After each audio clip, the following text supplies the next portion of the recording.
બસ ખૂબ આનંદની વાત છે। ખૂબ આજે અમારા ભારતીય જનતા પાર્ટીના નાનામાં નાના કાર્યકર્તા એટલા જોમ જુસ્સામાં છે કે એમણે મહેનત કરી છે।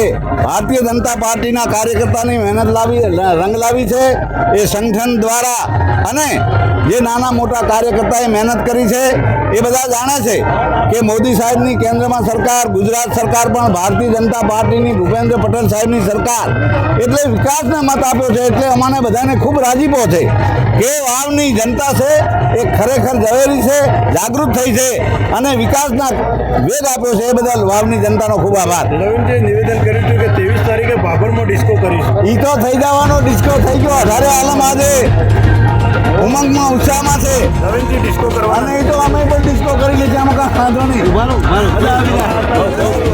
આ બધી વાતો છે। આ વાવની જનતા, 7 વાવ વિધાનસભાની જનતા ઝવેરી છે। એ જે બોલેલા હોય ને એને પોતપોતાનો એ જવાબ મળી ગયો છે અને આપી દીધો છે। એટલે જનતાનો જેટલો આભાર માનીએ એટલો ઓછો કે ભારતીય જનતા પાર્ટીને, વિકાસની જનતાને મત આપ્યો છે એ બદલ એમનો ખૂબ આભાર। કેમ કે કેન્દ્રમાં મોદી સાહેબ મજબૂત છે, સરકાર ચલાવે। અહીંયા ભૂપેન્દ્ર પટેલ સાહેબ ભારતીય જનતા પાર્ટીની સરકાર, ડબલ એન્જિનની સરકાર, અને જે લોકોનો સતત વિકાસ આગળ વધાવી રહ્યા છે એ વિકાસને વેગ આપ્યો છે એ બદલ વાવની જનતાનો જેટલો હું આભાર માનું હૃદયથી એટલો ઓછો છે।